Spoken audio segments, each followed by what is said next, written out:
જ્યારે આધુનિક સમયમાં કેમિકલયુક્ત પ્રોડક્ટનો ભરડો વધ્યો છે, ત્યારે કચ્છના માંડવી તાલુકાના રામપર વેકરા ગામના જિગ્નેશભાઈ લીંબાણીએ ગાયને રોજગારી અને સ્વાસ્થ્યનો આધાર બનાવી એક નવો રાહ ચીંધ્યો છે. ત્યારે ગાય આધારિત ઉત્પાદનો થકી કચ્છના યુવાને કેવી રીતે આત્મનિર્ભર બન્યા જોઈએ આ અહેવાલમાં. નમસ્કાર દર્શક મિત્રો, બેસ 90 ન્યૂઝમાં આપની સાથે હું છું નેહા પટેલ.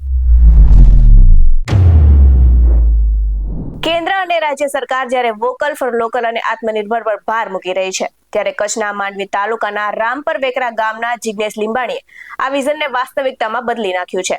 તો ભુજ ખાતે યોજાયેલા સ્વદેશી મેળામાં જિગ્નેશભાઈના ગાય આધારિત પ્રાકૃતિક ઉત્પાદનોમાં મુલાકાતીઓ માટે ભારે આકર્ષણનું કેન્દ્ર બન્યા હતા. તો છેલ્લા 4 વર્ષથી કાર્યરત જિગ્નેશભાઈ સ્વામી દેવચરણના માર્ગદર્શન હેઠળ તેઓ ગોપદ બ્રાન્ડના નેજા હેઠળ અનેક પ્રોડક્ટ બનાવી રહ્યા છે અને તેઓ માત્ર પ્રાકૃતિક ખેતી દ્વારા ઉત્પાદિત મગ, બાજરો અને મસાલા જ નહીં, પરંતુ ગૌમૂત્ર અને ગોબરનો ઉપયોગ કરીને સાબુ, શેમ્પૂ, ફેસવોશ, બોડી લોશન જેવા સૌંદર્યના પ્રસાધનો માટે પણ તૈયાર કરી રહ્યા છે. તો તેમનો મુખ્ય હેતુ લોકોને કેમિકલયુક્ત ચીજ વસ્તુઓના નુકસાનથી બચાવવાનો અને ગાયની ઉપયોગિતા સાબિત કરવાનો છે.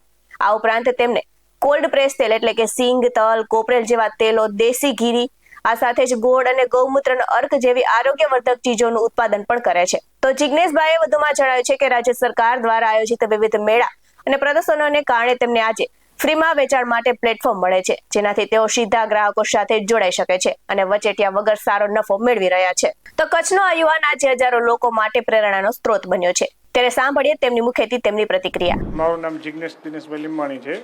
અમારી ટ્રસ્ટ છે ગૌશાળા તપોવન ગૌશાળા છે. અમારું મુખ્ય ધ્યેય એ છે કે માણસોને આજના જમાનામાં જે રસાયણ અને કેમિકલયુક્ત ખાદ્ય ખોરાકો મળે છે એની જગ્યાએ ગાય આધારિત અને નેચરલ ખોરાક મળતો રહે.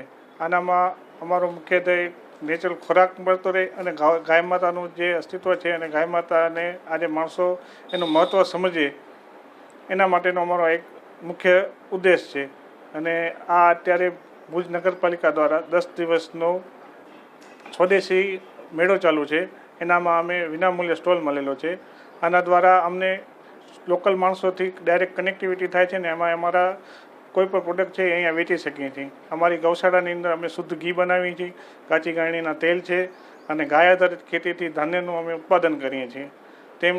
તેનાથી વિશેષ ગાયના જે ગોબર છે, ગૌમૂત્ર છે, એના દ્વારા અમે નસ્ય છે, કર્ણ છે, પછી આંખના ટીપા છે, એવી બધી સામગ્રીઓ અમે અંદર બનાવીએ છીએ કે જેનામાં કોઈ પણ કેમિકલનો કે કાંઈ ઉપયોગ નથી થતો.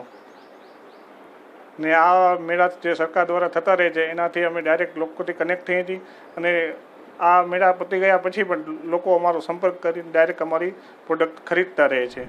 આવા જ ખેતી વિષયક અહેવાલ સાથે ફરી મળતા રહીશું. તમે અમારી યુટ્યુબ ચેનલને સબસ્ક્રાઇબ કરવાનું અને અમને ફેસબુક અને ઇન્સ્ટાગ્રામ પર ફોલો કરવાનું ભૂલશો નહીં.